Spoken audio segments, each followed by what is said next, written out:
I'm Dr. Gina Makris, and I hail originally from Chicago. I'm hanging out in the Midwest, and right now I'm in Oberlin, Ohio, recently off of a fellowship at Oberlin College. We fancy ourselves a sustainable community, but it's a beautiful college community, and it affords me the opportunity to travel around the country to talk about the WELL Building Standard, and that's what I chose to do today. I am by nature a chiropractor and not usually a candidate that talks about the built environment. Although you can imagine, since all of you, every one of you is sitting in a chair, and as a chiropractor, you know, all of you are the people that come to our tables. So I'm just flipping the switch a little bit because it's interesting to me, the built environment, the chairs you sit in, the air that you breathe, the material or volatile organic compounds you might be exposed to, the nature of the carpet, your allergies, because I see those allergies and try to help them, and then you go back to your built environment of your home. And so I'm interested in the things that made you sick, and I'm interested in the things that make you well as it relates to the built environment. So often my tribe, I speak all the time to architects, builders, and facility managers, so I'm excited to speak to a new version. This is a pared down version, and we're just going to fly. It's very visual and it's very fun. There's there's no metrics, and there's only 2 slides that have words really, so have a little fun.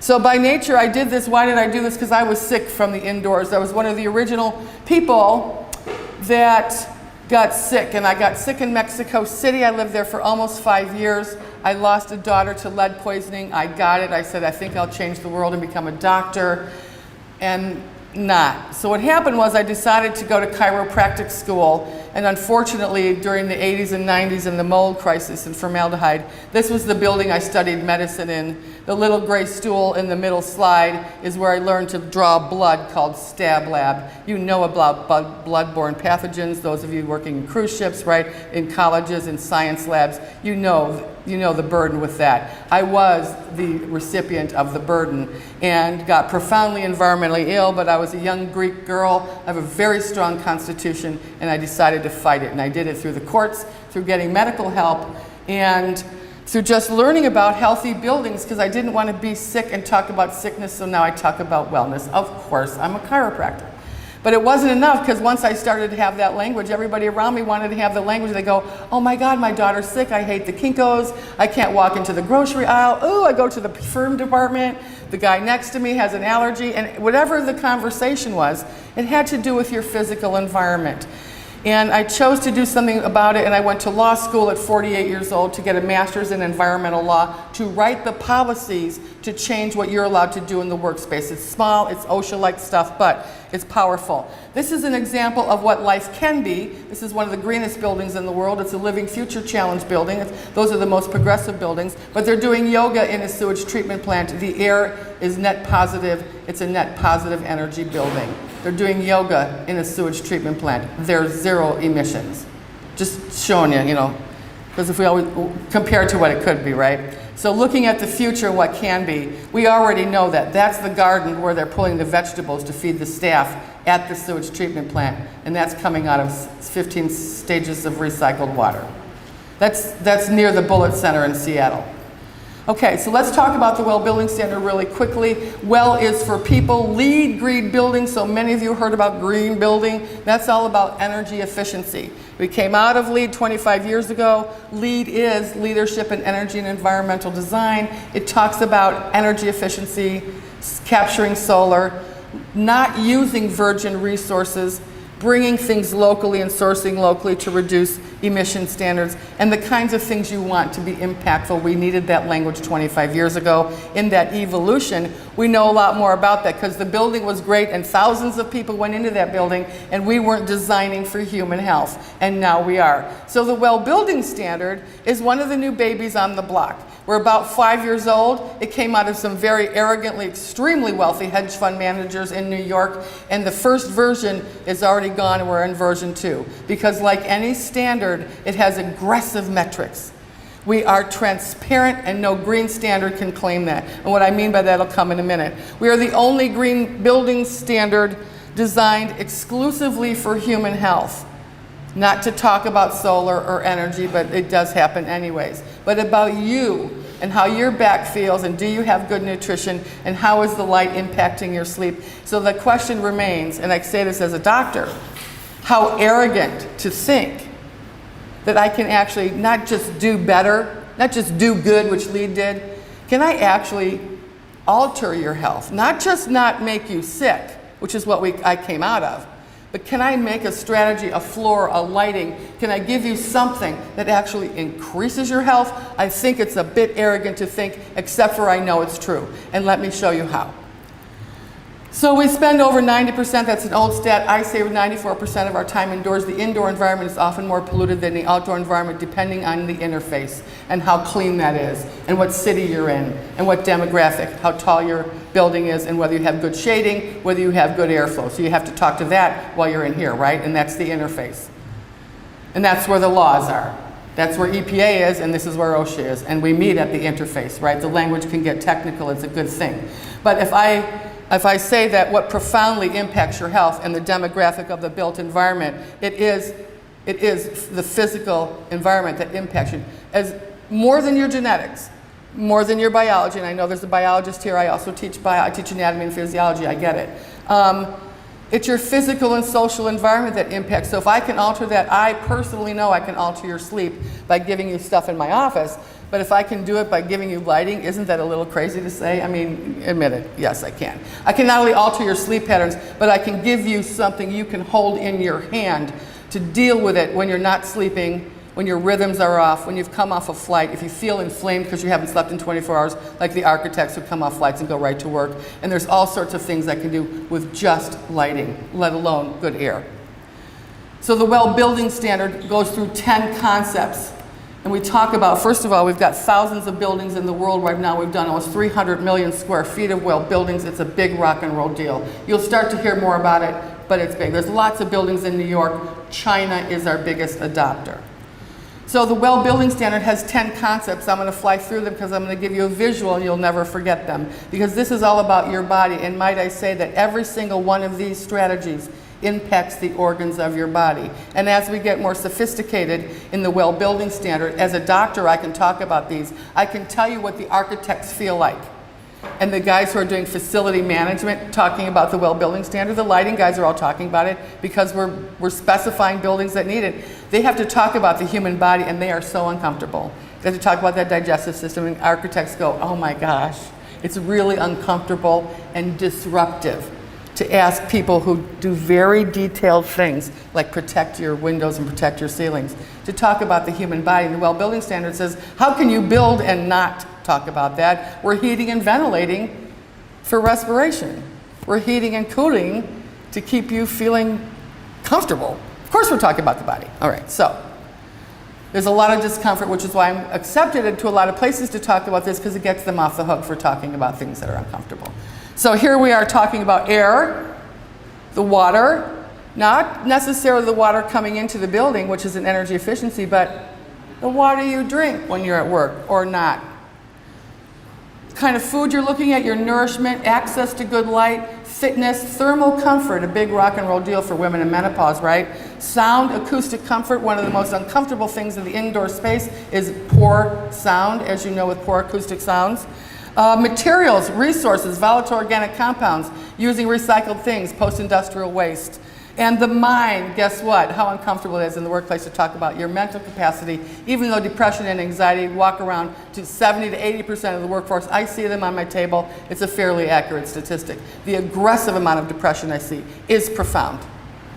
So let's jump in a little bit. Everything relates to a body system. I'm not going to talk about the body system. I'm going to give you visuals for the strategy. So the first one is air. We need to talk about our air, outside air, inside air, the pollutants out there getting in here, not getting in our lungs, not inspiring through the nasal canal, not getting our eyes and getting us allergies, not making us sneeze, not spreading the particulate to the guy next to you. You have a cat allergy and the person comes in, they're a smoker, you're not, and all the stuff we deal with the built environment. It's a tough nut to crack, and air quality and ventilation, right, the HVAC system, is profoundly impacted your health because that's where mold and moisture happens.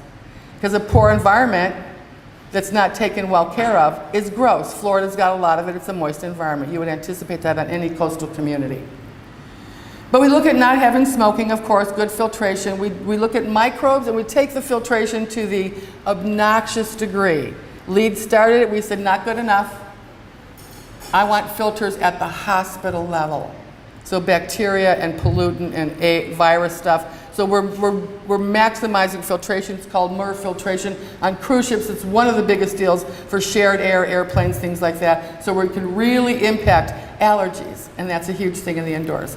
So the issue, of course, is managing what's coming in from the outside. When we design new, we can design filtration system in existing buildings. We have to work with what's there, but all sorts of strategies happen with air quality because the EPA World Global Impact says the #1 global cause of death is air quality. And given what Mexico City, imagine the country some of you visit and live in, not just the US, okay? So that wasn't nearly as fun as water is. I love the water interface because we're not just talking about filtering at the building. All of you know about water filtration. We got to get rid of organic pollutants. Flint, Michigan is real, just recent, so it's happening in this world. Global impact, those of you who travel across the world, not just in these clean cities, you know that water is a huge impact. We're dealing with cholera breakouts again, things like that. So we're filtering at the maximal hospital level as well. It's a bit obnoxious financially, but you'll see that when people don't get ill from water, life happens. So we're filtering at the interface of the building, but now I'm not as interested in that as I am what happens to the human body. And so what I note is that you are fatigued. With 1.5% dehydration, the human body goes into cognitive decline. 1.2%. How many people you know hate water, don't like water, drink Coke, forget, now I'm in a healthy world, but I work in communities where there's lots of sodas, I'm with college students and they're cranking up, Red Bull all the time. So the interesting thing was just slight dehydration, the body is profoundly impacted. So the Well Building Standard says, look, I really care about you, and within 100 feet of every single employee, you have to have fresh water, access to fresh water, filtered at the highest level 24/7, and we give you the cups, and then we organically reduce them, and they're soy-based, and they remake themselves, and it's a perfect system. It's a closed loop. It's not cradle to cradle, it's cradle to cradle to cradle. There's no life cycle analysis, it just constantly regenerates itself. But we're giving you access to healthy water. What hotels notice, and what I notice when we give you water is you drink it. So if you note that your productivity decreases, now this is where the sales things come in when we're talking to big building owners, of which there's huge adoptees in the world, 72-story buildings. 50-story buildings in Shanghai are well. They say, you know what, not only do I want water everywhere, I want colored water everywhere, and I want options for water, and I want it to have flavors, and I want it to be fizzy. And there's all sorts of strategies. Hotels do this, and it's a real success. So I note that my clients get a lot of headaches. You get more inflamed, your joints hurt, you're sitting on your butt all day at work, a lot of people, I don't care if you have a Fitbit or not. So sedentary behavior really reduces hydration. So the more you drink, the better you feel, and you produce better. Real estate people noticed, Coldwell Banker was one of the first adoptees. They noticed when they gave their employees water that they produced better and they sold better. What do you think that is in the real estate business? They're laughing. All right, so we're filtering at the highest level. That's an expensive process, but you have the return on investment is fairly immediate in these building strategies. It's not like it was before. Nutrition is even funner because now architects are building for nutrition. That originally was painful, but you note when you go in certain places now, there's little kiosks and they're going to have different kinds of food. I'm interested in nutrition, that you are nutritionally transparent. If I give you food, I want you to know what's in it. And I want you to be able to spell it and even be able to source it in your mind's eye. And if you can't say it or have some sense of what that means, then I don't want you to put it in. We have enough illness as it is. My practice and income is based on illness, not wellness. So the other thing I want in the workplace is I want the workplace to be accountable for what they're putting in vending machines and cafeterias. Because you're 90% of an employer's expense is the employee. You want them to feel good. Stop giving them crap. Okay, but we work on portion management. In the United States, we capped it at 10 ounces.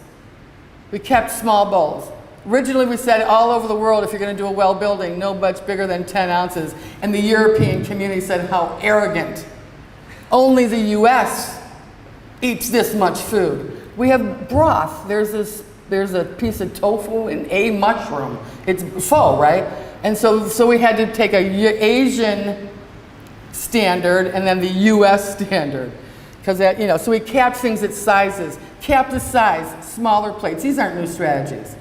But it's fun because the fun part of nutrition as a chiropractor is I'm constantly, of course, talking to people about what they're eating at work. So we have some fun strategies. And one of them is if you put vegetables at the front of the line and fruit at the back, people pick both and they don't pick the crap in between. It's a statistic. That's all I'm going to say. The other part is, if you cut it up for them, they pick even more. They have to eat the whole apple, they think, eh. Somewhere in their mind they think, oh geez, I have to eat that apple. Thank you for cutting it up. If we reduce the plate size, people ate less. Of course, this is a cafeteria strategy. It doesn't work in places where there's scales, where they want you to eat more. Note there's only one size plate when you go to those places. But the other fun thing is, let's give people healthy vending options. People are still going to do vending whether you give it to them or not. Let's give them some options. Let's give them the opportunity to be conscious with choice. So the Well Building Standard requires labeling everywhere along the way so they can educate themselves as they're moving along. We don't even offer things that are over 30 grams of sugar in some of the standard. It's an option.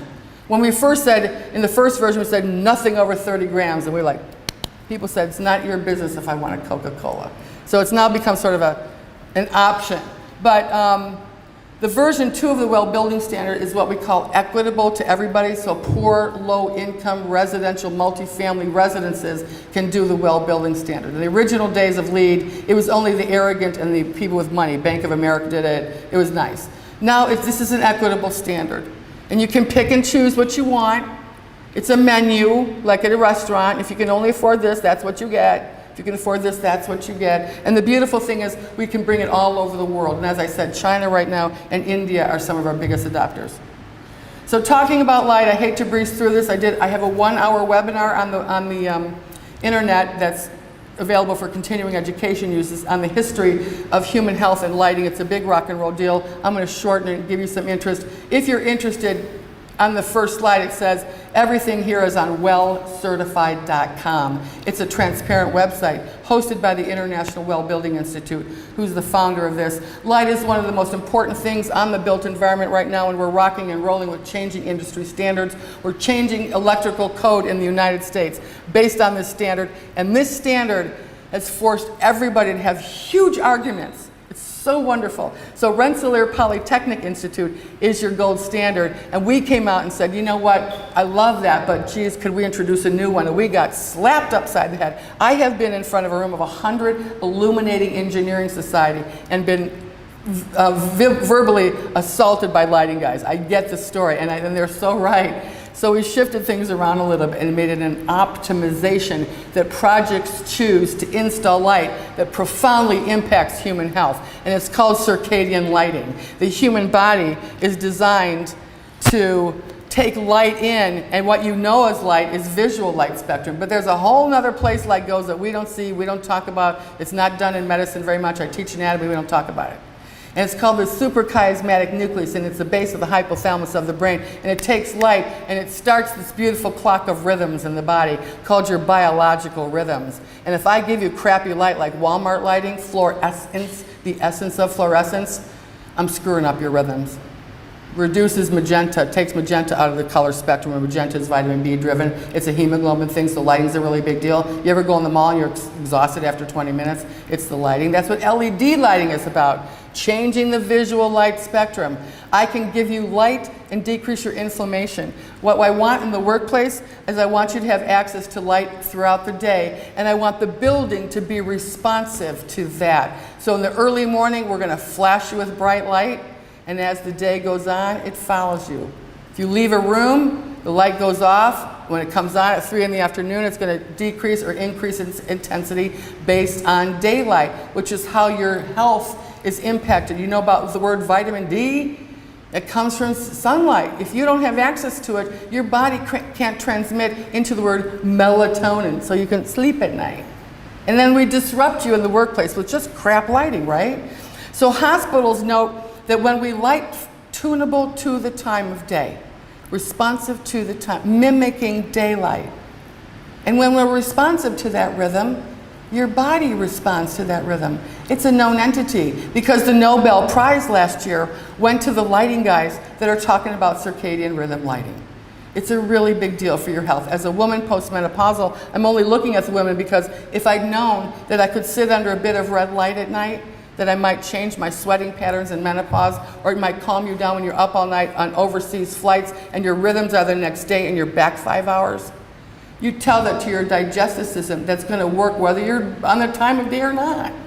It's on its own rhythm. So lighting hugely impacts you. That's why they're doing all this phone stuff with night light. There's lots of controversy, but note in your mind that the conversation is afoot. The WELL Building Standard challenged the entire industry, and we cleaned it up. They're not mad at us anymore. But they invited us to the table for the dialogue, and we're going to change the metric of lighting. So we're pretty progressive. We talk about movement, everybody's not so mad because everybody's got Fitbits and not so pissed off when I say stand up, move, sit, stand, sit, stand. Don't stand all day, it's a sit stand desk for a reason. I want you up and down, up and down, up and down. Why? Because the lymphatic system of the human body only moves when you move. So if your bum is sitting in a chair, your lymph isn't moving, and guess what one of the greatest cancers is? Lymphomas. Lymph is stupid. It doesn't have a brain. And if you don't move, it goes, all right, then I'm just going to sit here. And that's what lymphy problems are. That's what all the swelling is from sitting on an airplane when you swell up. So you have to move, and then it moves. So we say with the WELL Building Standard, get up and move. And not only that, I'm going to put staircases within 25 feet of the entrance. I'm going to put the elevators in the back, and I'm going to light those staircases, and I'm going to give you art and music and make it fancy, and I want you to go up the stairs. And we say, great, let's design staircases that are movable. Let's give beautiful nature, greenery called biophilic stuff. Let's give you a staircase you want to walk up and sit on. And then maybe this is one of the most progressive. I get a lot of attention on my LinkedIn page from the built environment. I have thousands of people because I post this, and this is one of the most famous posts. I couldn't figure out why, but now I do. And in Sweden, they have this beautiful, beautiful staircase in their subway station, but nobody used it because they have these gorgeous escalators. And they flipped the doorway, and they put musical piano notes on the staircase. And it's now become a destination location. So not only do people want to use the stairs, people come and see if they can make songs on the stairs, and they're dancing, and you want people to get up because fitness moves you. You know all about that now. Fitbit's not a new thing, blah, blah. But the lymphatic system is no small thing. Get up. I think people need to stand and sit. Hey. Okay, we're not there yet. So thermal and acoustic, I'm going to fly through it in the essence of getting there, because heating and cooling and your body's ability to respond to temperature.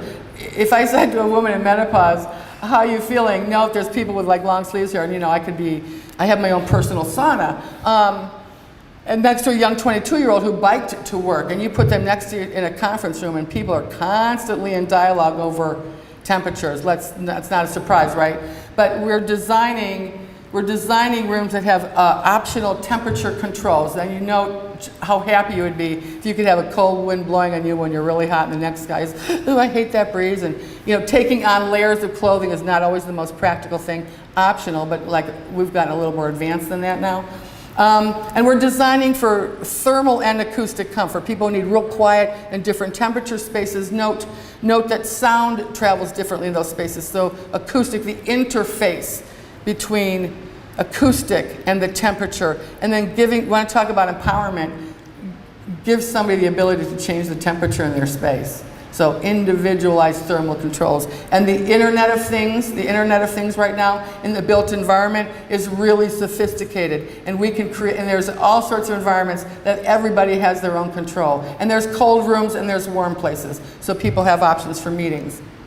Not to mention, just saying, that food is thermal, and foods cool you down and foods heat you up. Hence the Hispanic, Latino foods versus watermelon, cold climate foods. So don't ever underestimate that the reason we're putting nutrition in the built environment is because I can impact your productivity if you're not hot and drowsy and falling asleep in a room. If you're freezing cold, guess who's going to produce more? If I'm an owner and your productivity is on my dime, I'm going to do everything I can to make sure you just feel the best so that you give me the money in my return. All right, so sound is not as fun. Noting that sound is one of the most important disruptors acoustically. I work with a lot of people with headaches, TMJ, eye strain, the whole head and neck complex, very complex. And then we sit in positions that do this. And if I could say one thing, because we're close, we're not going to be much further. One of the most important things, if you remember nothing, if I can just say this, don't forget the sternum. It's the breastbone of the body. You with me? So if you just sat up from there, let me show you as a chiropractor. If you just, at your desk, right, because we're a little lifted from here, the whole cage lifts. And then if we're doing this, because we're at our desk with our phone, with your keyboard. If you just, like you can do army neck, army shoulders, but your neck is still there. So I always tell people, especially if you have a chest, male or female, if you've got a big gut, is if you just lift from here, your whole world changes, because now you have to adjust your screen for here. And I want you up here working and not down here, because we're used to lighting here. So the entire lighting industry has lit on the horizontal plane, and this is where medicine comes in. We're doing this with Alzheimer's patients. The hospital system is running berserk over this. Mayo Clinic is one of the adopters. The chair of Mayo Clinic, Cleveland Clinic's nutrition department is the head of us, Dr. Michael Roizen, who discovered Dr. Oz. So the doctors are all over this, especially lighting, but and quiet rooms where people get better faster. When we lit for circadian rhythm health in hospitals, patients got out of the emergency room faster, needed less medications on their way out the door, and reported less secondary problems after exit. That's a huge deal in primary care. So materials comes out of LEED, volatile organic compounds. Materials comes out of not using virgin resources, reducing our impact on the environment by sourcing locally, the life cycle analysis of a product, keeping it so it's cradle to cradle, using post-industrial objects to form wood, to make things, to make molding on the floor. DuPont invested in plastic water bottles, so they're making the molding out of that. This could be recycled concrete, using brick after brick and grinding it down into itself. Everything in the built environment can be gotten from itself, from an original or pre-self phase, meaning cradle to cradle and not using resources. That was LEED. Material impact came out of that. I know as a doctor that a lot of your headaches come from compounds circling in the indoor. That particulate matter makes a big difference on eye, head, neck strain in the built environment. So this was a broken out rubric from LEED because it was such a big deal to talk about volatile organic compounds and their impact on your respiratory system. I see that every day with your sinusitis, your jaw pain, your eye strain, your upper bronchial, and repeated infections. So it's a nut to crack, but LEED really tackled this. All the products you need are there now. That's not new anymore. We just simply teased it out into its own rubric. So the mind is a new thing to talk about, certainly not for me. Relaxation rooms, yoga, good healthy food, all sorts of really strategies that keep people relaxed in their own body, in their built. But to say it in the built environment, we know this. When you talk to people honestly on employee programs that are private and confidential, the amount of people that bring anxiety and depression to work is really profound. Because the stories you carry into the workplace is your biography, and your employer is not always privy to the sadness or grief or ills that come on with people that walk into their employer's workspace. Whether it's parents that might be sick and you're a caretaker and you're fatigued, or you're a new mom, or you have your own personal body issues, or something's happening in your personal life. They are the recipient of that, and your ability to produce is based on that mental affect. And it is hugely impactful on the return on investment employers have in the built environment, but we can change that. Google is one of the great people doing it only because they have the money. So we're putting all sorts of strategies into the built environment where people just feel happy walking in the door. And if you're a little cray-cray in the morning, a little cranky, I'd feel a little bit better there. And then if I could see a water feature and you gave me a little fresh water, I'd probably be very happy. But note, it's called biophilia. It's a huge, impactful movement. It's like lighting. There's lots of work being talked about with it. Note, it doesn't have to be real. In hospitals, we can't always use real plants because of bloodborne pathogens and pathogenic material transferring into the built environment, right? For pediatric wards, cancer wards, plants aren't a really great idea, but we can have visual plants, can't we? Can't we have murals? And you'll see some places that walking down corridors for health and wellness, we can have biophilic design.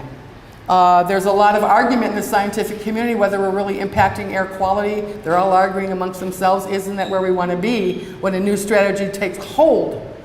If it's at the PhD level and we're impacting education, we're in the right place. Because the next step is codifying it into called textbooks, right? Because right now we're like, well, we think it's doing good. If you talk to scientists, photosynthesis is photosynthesis. It can't be changed. But we love it because in the 70s, the Hyatt hotels adopted this. For those of you who are old enough, this has been going on since the 70s, but they didn't adopt it because of mold and moisture. So remediating that on these walls is an issue.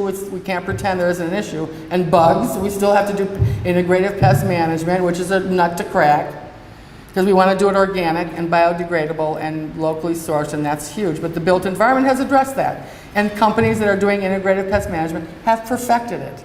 So it's a good movement. It's not new anymore. Now Google and Facebook have great pictures. They're called nap pods, sleeping pods. I note that if I give you the freedom, it's called right to light free address. If I give you the right to work wherever you want in your work environment, because some people like to work in the light, accountants don't because there's glare. IT people, they're like little moles for a reason. And if you can get up and move based on what your need for light is in that task, sometimes you guys are just tasking and emailing, and sometimes you're doing tasks that need more. If you can move around, and there's whole employers now who allow you to move wherever you need to, do whatever you need to. And they say, you know what, if you need to rest for 15 minutes and that's going to make you produce more, have at it. And Google has what we call the open work environment. There's guys who want to produce at 3 in the morning and do, micro-dosing on acid and do it at 3 in the morning, and they're producing at maximum. And if that's what you need to do, brother, have at it. Because I'm your employer and I'm paying for that. So allowing people a bit more freedom to be attentive to their own rhythms. So yeah, that's my almost last slide. There is a community standard. As you know, LEED, the Green Building Challenge, BREEAM, which is the British system, the Living Future Challenge. We were a bit negligent in not discussing communities and what the community impact is. But the WELL Building Standard has just launched a new pilot about community impact, neighborhood development, being a part of community-based building. So I show this one because this is now up and running. This is the Shanghai airport. And they couldn't get people to be really interested. They would pass through because it's a very big hub. People were moving through. It wasn't like Schiphol in Amsterdam where people hung out all day and shopped. Well, they decided to change that. Of course, this is one of the most sustainable buildings in the world. I met these guys at Greenbuild in Boston, and it's now a destination location. It has hundreds of restaurants and shops, and people come from the suburbs just to go to the airport. And it's really given a revival to what could otherwise be a boring, very tiring trip. Note that travelers note they feel differently when they're going, and especially because Eurasia airports are always crossing time zones. It's a time zone impact, so that they note they feel better. And they have restrooms, meditation rooms, yoga rooms, of course massage, that's my ballywick, and give people an opportunity to feel better in what's otherwise a not feel better space. So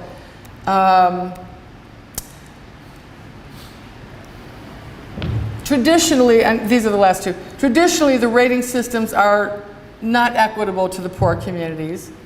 They're only for the arrogant architects who can afford to design them, like our big HOK, Genslers, Skidmore, Owens & Merrill. But when we have one WELL standard now, instead of residential, restaurant pilot, institutions, sports facilities, and everybody had their own little metric they had to meet, and it was real top heavy, and we got that, and it was arrogant, like I said. This one is everybody can access it. So an architect can say, I know you don't have much money, but let's at least employ some strategies. Let's just do the ones that are the most, or let's just do this. You have your choice now. If you want to go platinum, great, have at it, knock yourself out. Because of course there's going to be more money and more strategies and more metrics involved. The stuff I didn't get to show you is fine, but this is sort of what our scorecard looks like. It's just a point-based system. It's very metric. It's very dynamically, tediously wonderful. So architects and engineers and MEPs, mechanical, electrical, and plumbing guys, the stuff I didn't show you is the 150 metrics, because who wants to hear those in the morning? We don't care. And it's all in the book, so we open our book and you can learn them, right? So they're pretty tedious. I spared you the metrics, but I want you to notice owners and developers, or people who know owners and developers, we are the only ones on the block that talk about human health. You'll see alongside of us our colleagues out of Seattle called the Living Future Challenge. And we are sort of symbiotic and work very closely together. They are off the map, off the charts, another green building standard. They're sort of lateral. We are only the ones discussing human health. So you'll see there's interface and lots of strategies as you begin to see more buildings going up. If you want to have some fun, everything you need, again, is on wellcertified.com. It's a transparent website. We're experts out of New York. I'm one of the faculty for the WELL Building Institute. I'm also LEED certified, but mostly I run around doing WELL right now. And you can reach me at Ask Dr. Makris Can I get back to the first one? Probably not very fast. But I have a LinkedIn page. I know some of you aren't LinkedIn fanatics, but I live alone and I work alone and I travel. It's my way to connect with my professional colleagues. I try not to do Facebook, but I have a Facebook page. I'm getting a little bit better with that. It's not representative of my maximum skill level. My LinkedIn, I have a really great following, and I have some world experts on sustainability that follow me, and I use their work. So Eric, Corey Freed, some of our TEDx guys. The Bullitt Center in Seattle. There's some buildings in New York. If you want to look at wellcertified.com, you'll see some beautiful projects. I think it will warm your heart as people who know people who are ill, who have gotten ill in the indoors, that this is our bailiwick. This went from sick building syndrome to we can take our really chemically injured, our people who can't be around sniggly wigglies. We call them, I'm a sniggly wiggly, you know, ooh, and they have places they can be now. And so I encourage you to keep it in your heart, pass it on to people you think, who cares if you certify a building? If you even know about one strategy, whether it's lighting for your friend who's in menopause that can't sleep, or a little kid who might be a little too anxious, and we can do that, right? Maybe a little bit of air filter for your friends who might have sinusitis. Note there's strategies, and they're all building strategies. So I thank you for your time. I know it's early, and I welcome you to access me at any time. So thank you. So I'm hoping you're going to ask me a fun question.